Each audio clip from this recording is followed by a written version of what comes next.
United States $1 bills that are worth more than just $1. Look, I'm going to go over some very important $1 bills in this video, so if you don't have just a few minutes to watch this video, then it's okay, you can continue watching your funny cat videos and scrolling through your phone, but if you just have a few minutes, I'm going to tell you exactly what to look for on these very rare $1 bills and how to maximize the value if you end up selling your bill. Alright, so let's hop into it, guys, with this first $1 bill. This bill is from 2009. Now I want to show you something very important on your $1 bills, and that is where it's issued. So these bills are either printed in Fort Worth, Texas, or Washington, D.C., and this is how you tell if you didn't know. So on your bill, you have what's called a plate position on the front of the bill. Now, on the bottom right plate position, before the letter number combination, there's a possibility that you have a small FW. If you see a small FW on your bill, that means you have a bill that was printed in the Fort Worth, Texas facility. If that FW is not there, then your bill was printed at Washington, D.C. That can be very important in certain situations, but not this one. But what is important on this bill is the fact that this is what we call a rotator serial number. Now, rotator serial numbers are very easy to define. Essentially, flip the serial number upside down. So essentially, rotate the serial number all the way around so it's sitting on its head. If it reads the same way normally as it does rotated, then you have a rotator serial number. You can see here there's got a bunch of zeros and eights, and that is why this $1 bill sold for $134.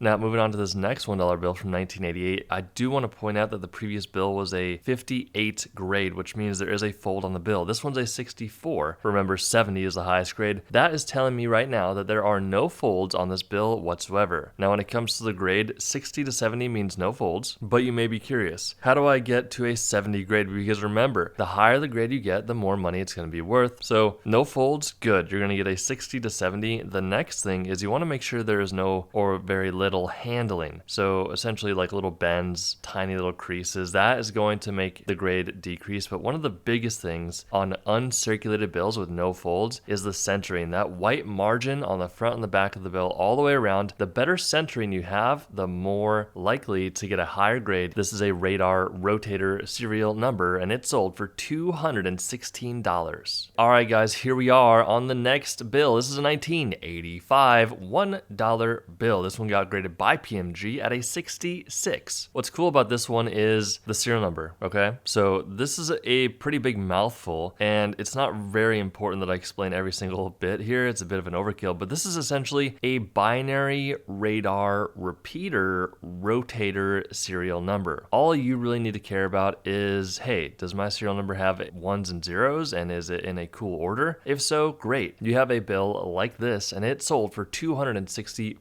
buckaroos. 1995 $1 bill. So one thing that's actually very important to understand is that the number 8 is a highly sought after number in certain traditions and cultures around the world. So people want this number 8 on their bill. Specifically, this is a Radar rotator serial number, and this PMG graded bill was able to sell for $312. Here we got another binary radar repeater rotator serial number. Got a bunch of zeros, a bunch of ones. PMG graded this one at a 66 EPQ, and someone was able to turn a little old $1 bill into $600. $2,880. So you may be thinking to yourself, hey, how do I get a pack of 100 $1 bills like this person did? Well, it's actually quite simple. You just have to go to your local bank and ask them, say, hey, you wouldn't happen to have any pack fresh, brand new $1 bill packs, would you? And if they say no, you could kindly ask if they could order some from the Bureau of Engraving and Printing. And if you're lucky, sometimes they will say yes, and they can go ahead and order you brand new $1 bills like this. Now, if you're lucky enough, you will get handed a pack of 100 $1 bills, and inside of that pack, you're going to have a consecutive run, and there's going to be a fancy serial number inside, or multiple. You can see that the first note in this pack is a fancy serial number. You've got a 1 at the start and the end, and a bunch of zeros in between. This is a very sought after $1 bill, and this pack makes it very valuable. This sold for $2,880. Now, if you come across one of these bills, this is what we recommend doing. First of all, keep it very flat, don't fold it, keep it safe, and if you want to sell your bill, you've got a few options. First of all, if you want to get rid of it quickly, you can simply go to your local coin shop and sell it to them. They're going to pay you 50 to 20% less than the market value because they're going to go ahead and sell it to a customer, which is going to be the end user. Now, if you want to maximize the value and get a bit more money, what we recommend doing is actually going on eBay or Facebook Marketplace. Now, please be very careful because there are some bad people out there that will try to take advantage of you. Be very safe because, you're exchanging money at this point.